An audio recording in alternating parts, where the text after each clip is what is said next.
સામાજિક કાર્યકર નવીન કે મહેતાનો આક્રોશ. રાધનપુરના જાણીતા સેવાભાવી નવીન કે મહેતા વિડીયોમાં ચીમકી આપતા જણાવે છે કે રાધનપુરની જનતા હવે જાગી ગઈ છે. પ્રમુખ પતિ રાજ ચલાવે, કો ભ્રષ્ટાચારી હોય, કારોબારી ચેરમેન પોતાને વડાપ્રધાન સમજે, આ હવે ચલાવી નહીં લેવાય. અમે કલેક્ટરથી માંડીને મુખ્યમંત્રી સુધી ફરિયાદ કરીશું. પ્રજાની તાતી માંગ ચોમાસા પહેલા રોડ જોઈએ. રાધનપુરની જનતાની એક જ માંગ છે કે ચોમાસા પહેલા શહેરના તમામ મુખ્ય રોડ આરસીસીથી બને. હાલ રસ્તા એટલા ખરાબ છે કે એમ્બ્યુલન્સ પણ દર્દીને લઈને હોસ્પિટલ પહોંચી શકતી નથી. ચોમાસામાં આખું શહેર બેટમાં ફેરવાઈ જશે. અમારી આખરી અને ઉગ્ર માંગણીઓ: 1. રોડ બન્યા વગર જ પાસ થયેલા તમામ ઊંચા ભાવના ભ્રષ્ટ ટેન્ડર તાત્કાલિક રદ કરી ફ દાખલ કરો. 2. 7 દિવસમાં ફરીથી પારદર્શક રીતે L1 ભાવે નવા ટેન્ડર બહાર પાડી ચોમાસા પહેલા કામ શરૂ કરો. 3. સસ્પેન્ડેડ અને તપાસ હેઠળના ચીફ ઓફિસરને તાત્કાલિક સસ્પેન્ડ કરી જેલમાં પૂરો. 4. પ્રમુખના પતિ દ્વારા ચાલતા ગેરકાયદે વહીવટ અને કરોડોની લાંચખોરીની એસીબી અને એડ દ્વારા તપાસ કરાવો.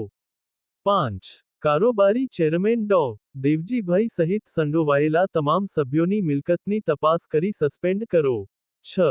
પ્રજાનો ફોન ન ઉપાડનારા અને કચેરીમાં ન મળનારા તમામ અધિકારીઓને પગાર કાપીને ઘરે બેસાડો. 7. આ સમગ્ર કૌભાંડની હાઈકોર્ટના સિટિંગ જજ દ્વારા ન્યાયિક તપાસ કરાવો. આખરી ચેતવણી: જો 3 દિવસમાં અમારી માંગણીઓ સ્વીકારી કાર્યવાહી શરૂ નહીં થાય, તો રાધનપુરની જનતા નગરપાલિકા કચેરીનો ઘેરાવ કરી તાળાબંધી કરશે અને જળસમાધિ સાથે આમરણાંત ઉપવાસ પર ઉતરશે. આ આંદોલન દરમિયાન કોઈપણ અનિચ્છનીય બનાવ બનશે તો તેની સંપૂર્ણ જવાબદારી કલેક્ટરશ્રી, પ્રાંત અધિકારીશ્રી, નગરપાલિકા પ્રમુખ, ચીફ ઓફિસર અને સ્થાનિક ધારાસભ્યની રહેશે. અહેવાલ: રોહિત કે મહેતાની સાથે મુકેશ મહેતા, એસઆઈ ન્યૂઝ રાધનપુર. શું નામ આપનું? નવીન કુમાર કેશુલાલ મહેતા. નવીનભાઈ, જે રીતે તમે આક્ષેપ કરી રહ્યા છો રાધનપુર નગરપાલિકાના અંદર ટેન્ડરમાં ક્યાંક ભ્રષ્ટાચાર થયો હોય, કાં મતભેદ થયો હોય, હા, શું હતી વિગત? ક્યાંથી ટેન્ડરની પ્રક્રિયા શરૂ કરવામાં આવી હતી? રાધનપુર નગરપાલિકાના રોડ રસ્તા માટે કરી અને 6,22,00,000 અને 3,78,00,000નું ડિસેમ્બર 25માં ટેન્ડરો વાર પાડ્યા. એ પછી જ ટેન્ડર એક ખોલ્યું અને એની અંદર 9% નીચું આવતા એ ટેન્ડરને આજ સુધી વર્ક ઓર્ડર આપેલો નથી. કારણ કે ચીફ ઓફિસર, એન્જિનિયર અને થર્ડ પાર્ટી આ લોકોનું પોતાની એજન્સી ના આવતા અને અન્ય એજન્સી આપે અને પોતાને ટકાવારી ના મળે, એના કારણે આજ સુધી વર્ક ઓર્ડર આપ્યો નથી. બીજી બાજુ 6,22,00,000ના ટેન્ડરને સતત 3 વખત રદ કરી અને ચોથી વખત એમનું ટેન્ડર આવતા 50% ઊંચું ટેન્ડર આવ્યું. એને કારોબારીમાં લઈ અને નેગોશિએશન કરવા પાર્ટીને બોલાયા વગર 35% ઓટોમેટિક નેગોશિએશન કરી અને ઉપર મૂક્યું છે. જો આ 35% લેખે ઊંચું થાય તો 6,22,00,000ના ટેન્ડરના જીએસટી સાથે 8 કરોડ રૂપિયા થાય અને 35% ઊંચા એ 2.5 થી 3 કરોડ રૂપિયા નગરપાલિકાને સૌ ભંડોળમાંથી આપવા પડે અને નગરપાલિકાની આર્થિક પરિસ્થિતિ સારી નથી તો આ પૈસા આપવા પડે છે. અને બીજું 5 મહિના થવા ચોમાસું સામે આવે છે, તેમ છતાંય આ લોકોએ કોઈ કામકાજ ના થાય એ રીતે કારોબારી ચેરમેન પોતાના સ્વાર્થ ખાતર અને ચીફ ઓફિસર રાધનપુરમાંથી સસ્પેન્ડ થયેલા છે એ ચીફ ઓફિસરને સરકારે ફરી મૂક્યા અને પોતાનું અત્યારે હારીજનું કૌભાંડ ચાલી રહ્યું છે અને આ મોટા પાયે ચાલુ થઈ ગયું ટકાવારી લેવાનું, એના કારણે આ ટેન્ડર પાસ કરતા નથી. અને આ ના થાય તો ગામનો વિકાસ માટે અટકી જાય છે અને સામે ચોમાસું આવતા રોડ રસ્તાની હાલત કેવી થશે તમે જોઈ શકશો.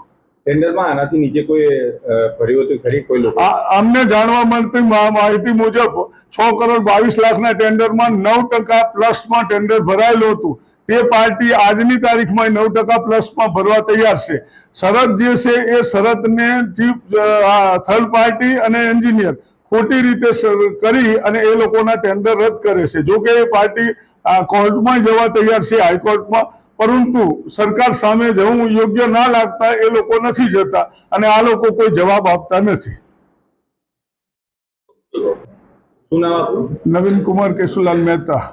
નવીનભાઈ, જે રીતે તમે આક્ષેપ કરી રહ્યા છો રાધનપુર નગરપાલિકાના અંદર ટેન્ડરમાં ક્યાંક ભ્રષ્ટાચાર થયો હોય, કાં મતભેદ થયો હોય, હા, શું હતી વિગત? ક્યાંથી ટેન્ડરની પ્રક્રિયા શરૂ કરવામાં આવી હતી? રાધનપુર નગરપાલિકાના રોડ રસ્તા માટે કરી અને 6,22,00,000 અને 3,78,00,000નું ડિસેમ્બર 25માં ટેન્ડરો વાર પાડ્યા.